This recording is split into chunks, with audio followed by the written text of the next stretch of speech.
You see, I love cats, but this long-standing affection of mine does not obscure the fact that each of them has a brain the size of a walnut and less common sense than a teenager after a couple of beers.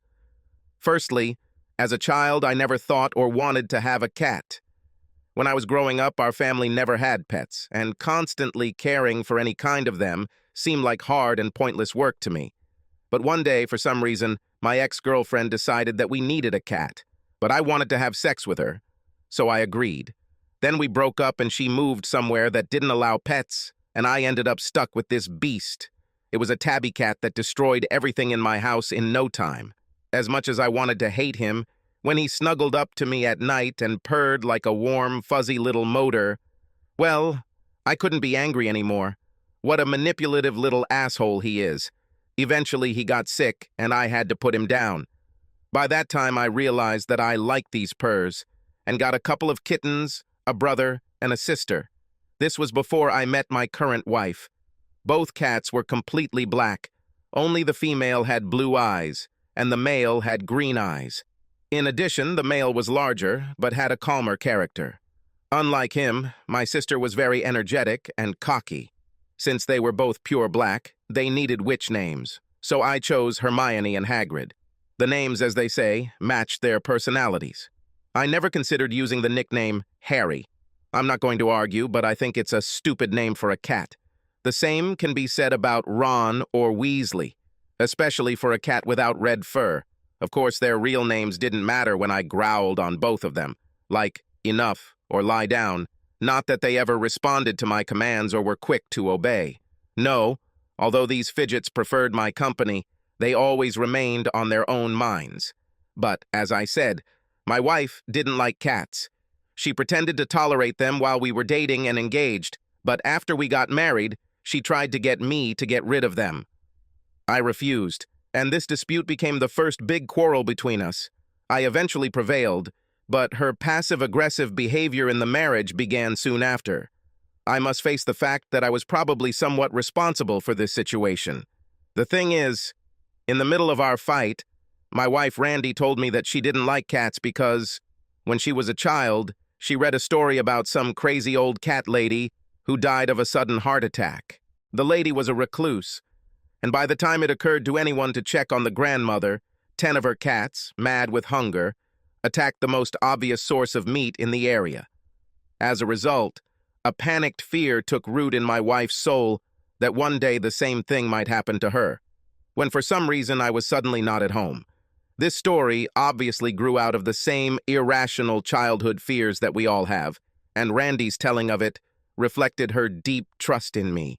My subsequent hysterical laughter and condescending comment that her fear was stupid and baseless, in retrospect, did not help overcome her phobia, but only angered Randy. Well, I'm sorry, it probably wasn't one of my most emotionally supportive moments in our married life. In the end, we both apologized. I acknowledged the depth of her fear and assured my wife that I would feed the animals well, so there would be no problem. She expressed the hope that she would learn to live with them. Days, weeks, and months flew by, and I still thought that her fears were sheer nonsense. Over time, it became obvious that Randy had lied about my cats. So, her favorite pastime was to leave the front door ajar and pretend that it happened by accident, in the hope that our black furry samurai would one day run away and never return. That way, she probably thought, the problem would solve itself. You see, I kept cats inside the house because I was convinced they would be killed or maimed outside, given the tiny cat brains the size of walnuts. Randy apparently proved me wrong. In some amazing way, either gods or saints, the righteous ones, looked after Hagrid and Hermione, because after an hour of frantically running around the yard and puzzling climbs and somersaults through the trees along the sides of the house, they became bored, and they returned home to eat, and then curl up in a ball or lie down anywhere and sleep without hind legs. Everything changed after I started watching videos on Instagram. I've seen these videos taken from cameras mounted on collars that cats wear. I think you probably watched them too. I thought it was funny and decided to do the same with my blacktails. I usually let my cats go outside whenever I get home from work. right after I put collars with miniature video cameras on them. My little tigers always like to climb trees and hide there for a while.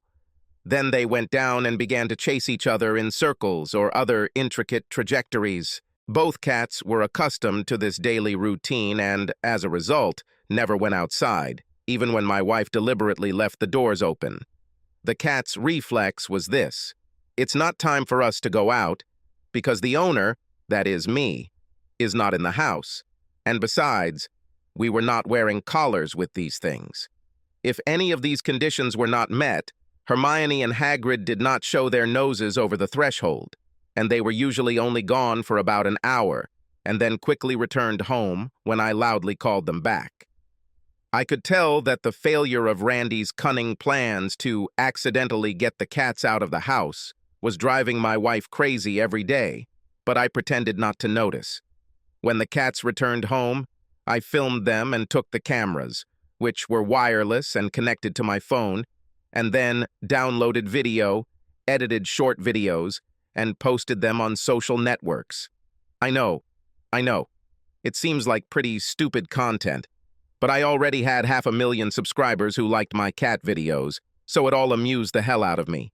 Something about seeing their paws flash in camera shots as they ran, seeing the world around them from a cat's point of view, framed by their furry chins and shaking whiskers, and heard their purring, hissing, meowing, and sometimes musical roulades. Every time it made me laugh, sometimes right to tears. My subscribers, too, were touched and were delighted with these cat videos, judging by their comments and thousands of likes. The company where I purchased the mini cameras for my cats liked the massive advertising of their products and upgraded my gadgets to the newest and most advanced models for free, provided that I use them regularly. The other day, I returned home early from work. It was snowing in our area, with several inches falling by mid-afternoon. Reports of expected increased rainfall were everywhere, and for this reason I was not worried about getting there, because many people didn't bother to go to work at all. What really excited me was that my cats had never seen snow before. The last few winters have been warm and almost snowless.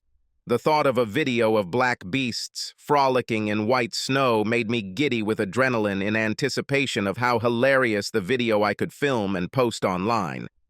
Upon arrival, it turned out that for some reason my wife was not at home, which came as a slight surprise to me since her car was in the garage.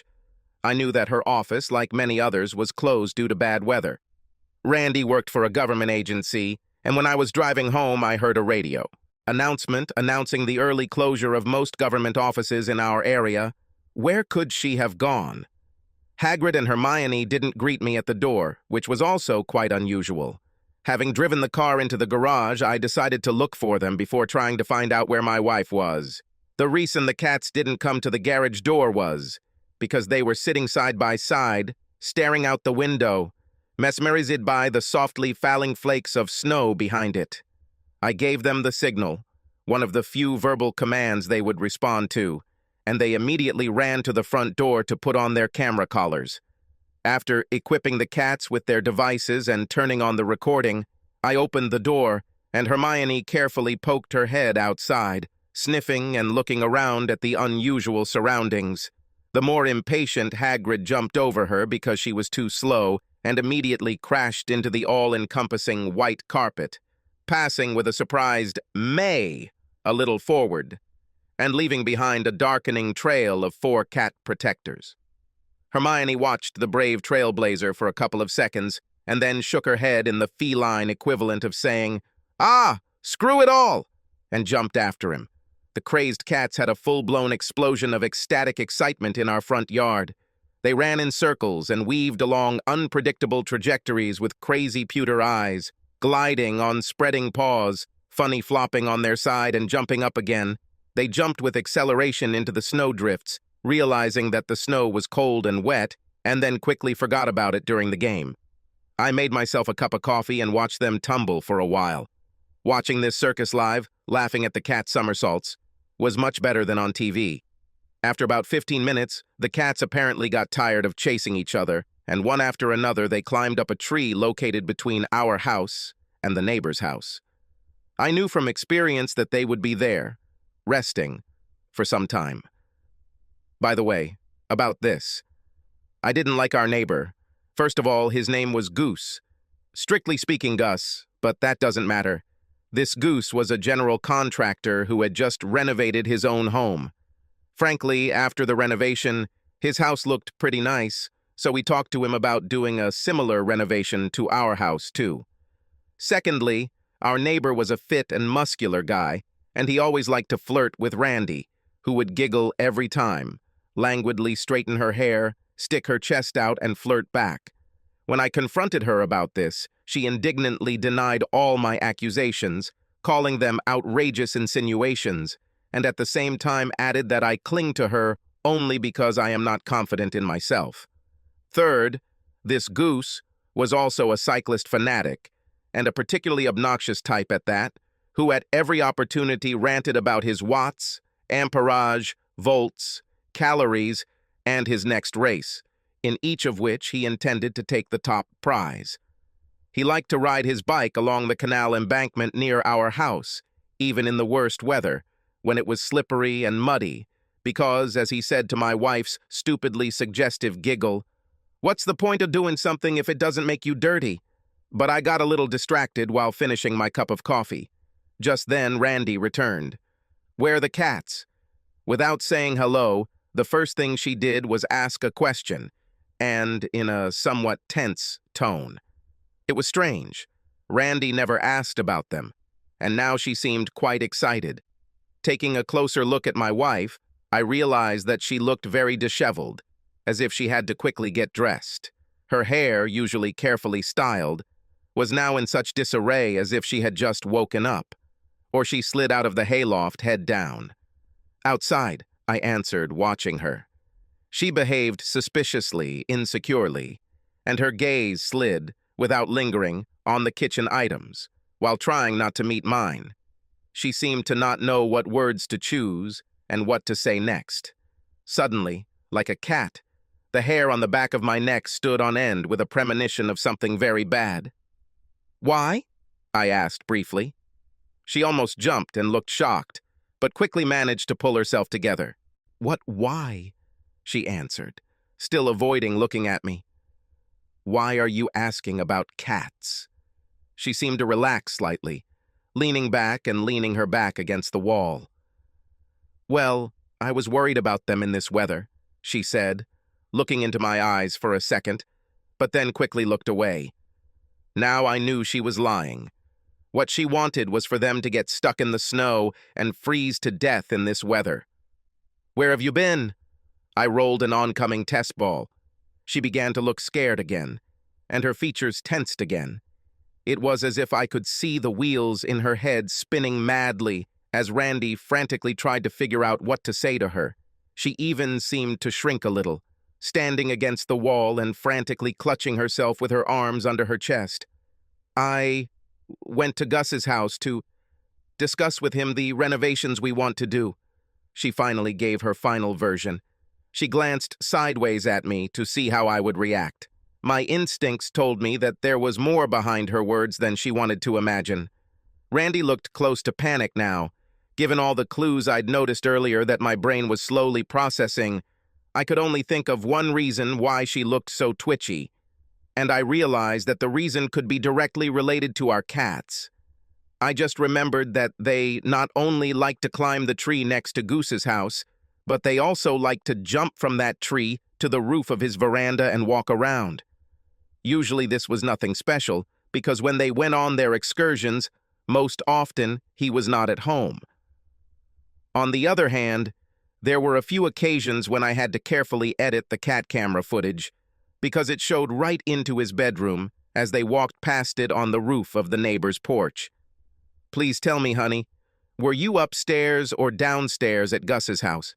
I asked, looking into her instantly flushed face. The pendulum on the grandfather clock in the corner managed to click 3 times before she answered, holding her breath. It's not what you think." "How do you know what I'm thinking about?" was the next logical question on my part. Randy nervously licked her suddenly dry lips, her eyes darting around the room. but there was no answer. Then I took the initiative. "I think I'll bring the cats back into the house. I'm guessing they'll be bringing a really interesting video here today." Randy's eyes widened, but again she said nothing, only swallowed and opened and closed her mouth several times.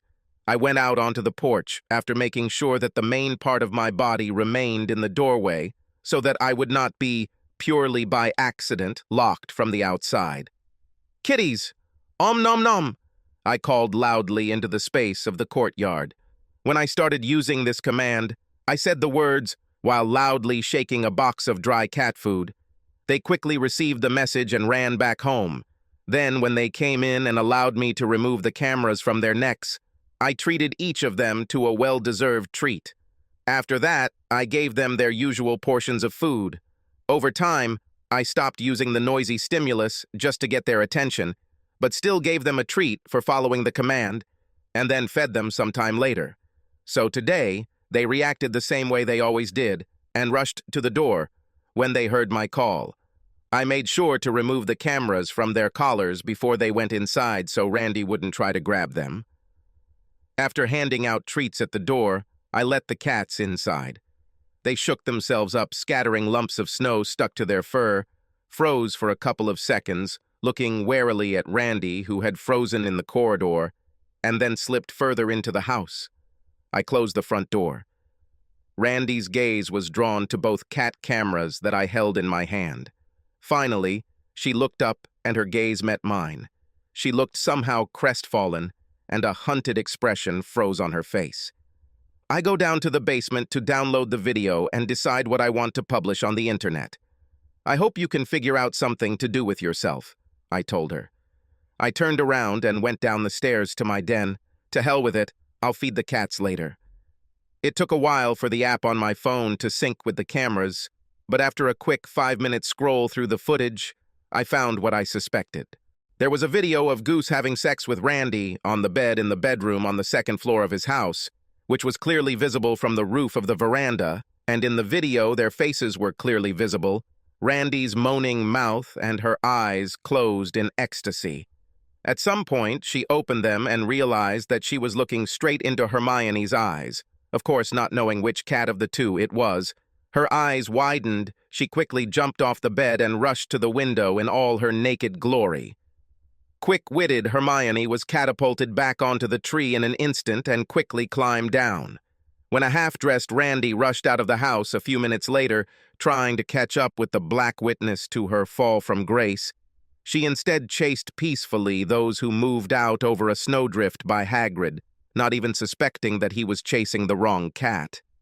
The astonished Hagrid, who was not doing anything at all, took his legs in his paws just in case, accelerated and soared up the tree like a rocket. Hermione, hiding on the sidelines, saw how Randy, carried away in pursuit, rushed past and slipped into a secluded place under Goose's veranda, where he had a lot of different rubbish lying around. Randy never noticed her, stomping around under the tree in impotent irritation, her head raised, while Hagrid above meowed mockingly at her, wagging his tail. At the end of the video, an angry Randy was seen returning to our house after chasing 2 cats, but not catching either. And the second best part of each video was that they both clearly showed that Randy was in perfect physical condition before I went down to the basement. There were no marks or scratches on her at that moment. I purposely left both cameras on when I took them off the cats and held them in my hands in such a way as to capture Randy's face and body. The cats and I were not going to get any accusations of domestic violence from her in the divorce, since it seemed inevitable. After a while, I heard the patter of footsteps up the stairs and quickly climbed from the basement to the second floor, this time keeping my phone camera on. I was just in time to take another picture of Randy, showing that there were no marks on her face or visible parts of her body, when she pulled her hastily packed suitcase out of the bedroom, grabbed her coat, and walked out the front door without saying a word. As she left, she just gave me one last guilty look before the door slammed behind her. I followed her out, continuing to record, and filmed her in the car, slowly leaving backing out of the driveway onto the snowy road. she was probably heading to her mother's house. However, it later turned out that I was fundamentally mistaken about how the divorce would work when I spoke about abuse. A couple of days after I caught Randy cheating, or more accurately, after my cats caught her, I returned home after taking care of some urgent matters, including a meeting with a divorce lawyer, and found a police car waiting outside my house. The sheriff's deputy gave me a copy of the court order that prohibited me from coming within 100 feet of my own home. As it turned out, Randy's personal lawyer ruefully told the judge that Randy feared for her life because I had threatened her. Fucking Goose was also with them, presenting his sworn affidavit in support of her allegations, claiming that he had heard my threats with his own ears. What does such a small perjury mean between such close friends? After some negotiation with the sheriff's deputy, I received a black trash bag filled with my clothes thrown out on the porch from Randy. When I tried to take my personal computer and cat cameras, she told the officer that I had already taken them with me. When I wanted to take Hagrid and Hermione out of the house, Randy said that they belonged to her, that she loved them madly, and that if I was going to claim them, she would fight me for her favorite cats, with the help of her lawyers. The deputy commented to me that our matter was now in the realm of an ordinary civil case for trial. I knew better than to argue with her or the cop, so I just took what I could carry with me and left. I have no idea what Randy thought she was getting at by taking my electronics, because incriminating her video was already on the cloud server. This was probably some kind of tactical move or a demonstration of one's own superiority with her sides. I was much more worried about my cats being left in her hands. I called my lawyer and asked him to check if the charges against me were valid. It turned out that no criminal action had been filed against me for allegedly abusing Randy, so I simply had to file a complaint in court to have the restraining order lifted and my belongings taken back. That's exactly what the deputy was saying, although the lawyer told me that by the time we got in front of the judge, the 2-week restraining order would have expired on its own. Also, my lawyer warned me that the entire divorce process would be negative and would take forever, especially if Randy tried to drag it out, but that he would soon begin preparing to file for divorce anyway. The lawyer also said he would make sure to somehow remove the cats from the home or at least have animal control check on their current condition, but he wasn't too optimistic that anyone would or will actually do so in the near future. In the meantime, I reached my mother's house and temporarily settled down with her, deciding to wait there for a while. I thought about posting the video of Randy and Goose on Instagram or YouTube, but my lawyer warned me that by doing so, it's enter into revenge porn territory, and that I would prefer not to have to deal with that level of escalation. It also distracted us from the divorce case, so I was thrown out of my own home on Friday. It snowed heavily that weekend and into the following week, keeping many government offices, including the courts, closed much of the time. At that time, the district court did not yet accept electronic filings, so my lawyer could not file a divorce complaint until the government offices were restored. This weather chaos also meant that for about 10 days, we were unable to file anything in court to challenge the restraining order. I called animal control to check on my cats, but based on the conversation, they weren't making a visit to my old home a priority, especially since the damn snowdrifts continued to disrupt traffic in the city. Apparently, I had to come to terms with the fact that Randy was probably going to do something bad to the cats if they weren't already starving to death. Just the thought that there was nothing I could do to somehow prevent this felony genocide made me furious. Things got off the ground the following Friday when the landline telephone in her kitchen began to ring at my mother's house. The call was from Randy. I blocked her number on my cell phone, and my mother's phone was an old model, which did not allow me to determine who was calling. My mother had just left the house during one of the breaks in the snowfall. "I just wanted you to know that Gus and I have been having sex in our bed all the time since you left." My wife's gloating voice came over the phone when she heard that I answered the call. I really wanted to record her call, but my cell phone had run out of battery, and besides, it was in another room upstairs anyway. I was about to hang up when I heard frantic meowing in the background. Somehow, Hermione and Hagrid were still alive. I was puzzled by how they managed this with a mistress of the house who hated them with every fiber of her being. Oh, can you hear that? Well, yes, of course. You didn't even care about sex and me as much as you did about your cats. You always loved them more than me. Well, don't worry. I figured out how to solve this problem. I haven't fed these tailed devils since you were thrown out of the house at my request. A whole week without food. Ha ha, poor cats, she sang into the phone with mocking ridicule. They are so desperate that they finally came out to talk to me instead of hiding who knows where. That's great. I'm going to give them something to eat. I have a box of rat poison here, so I'll put some in my tuna cans. And then I'll say that, oh my God, it was all a terrible, terrible, and accidental mistake. But those nasty black creatures won't be lurking around and spying for you anymore when the job is done. Suddenly, the meowing seemed to become louder and more angry. There were clearly low, threatening notes in the cat's purring, and Randy suddenly had no interest in me.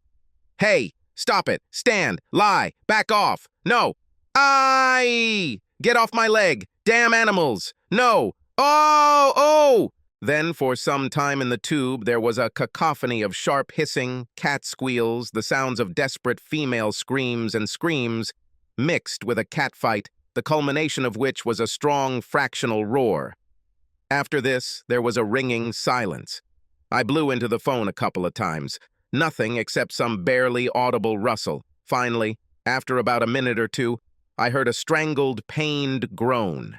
Then Randy's trembling voice asked, "Are you still here?" "Yes, but I'm sorry that you didn't have a complete Karachan," I sincerely admitted. "Those things, they attacked me," Randy moaned, and her voice was filled with undisguised shock at such betrayal. All arrogance and bravado evaporated, as if they had never existed. "They saw a can of cat food in my hand and jumped at me from both sides, digging their claws into it. I think I threw them off, but they didn't calm down. God, what scary eyes they have. They attacked again, and I tried to fight. And then I probably stopped and rolled down the steps to the basement. Ooh. Oh, what a shameful defeat," I commented sarcastically. "The national team of cats defeats Randy with a score of 2-0. You should call 911, she meowed. "Call yourself." I can't, she whimpered. Her voice sounded helpless. "Why not?" I think I broke my back. I can't move my arms or legs. And damn. I can't even turn my head. I don't know where the phone is." Apparently, she was talking on speakerphone on a phone that was lying somewhere nearby. "You know, I would love to, but I'm a little busy right now. I'm doing some laundry, and then I'll need to fold my things neatly. Otherwise, everything will change, and I like order, you know. Please." There was despair in her voice. "Maybe Gus can help you?" "He always seemed to be there when you needed him," I suggested. She began to sob, and then suddenly squealed.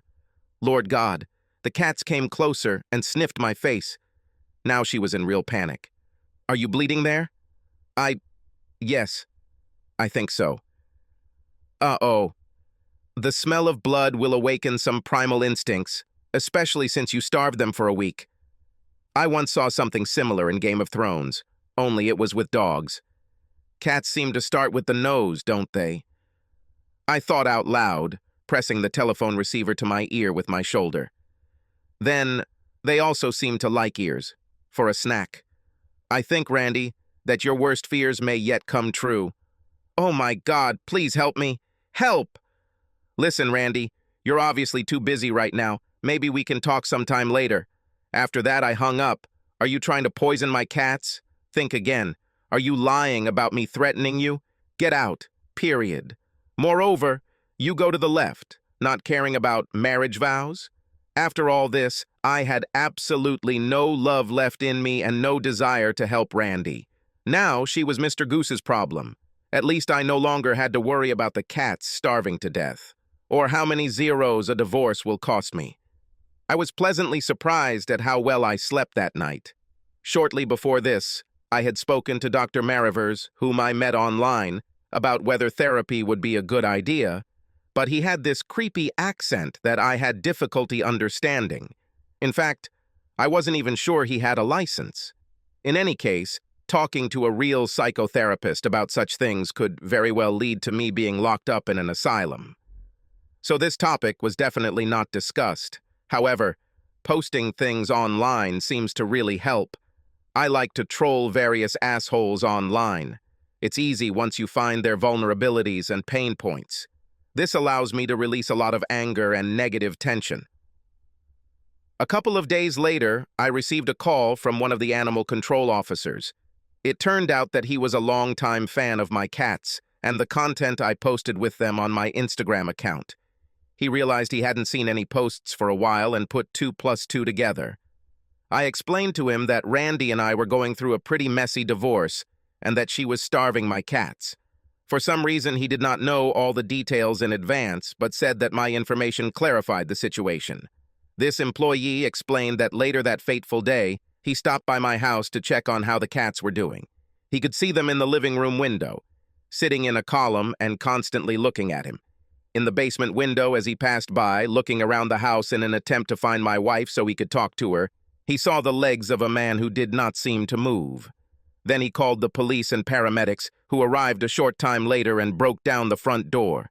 The animal control officer sadly informed me that it appeared that Randy was already dead by that time. He also suggested that I probably wouldn't want to have an open casket funeral for my ex-wife. Yes, the cats did a thorough job on it.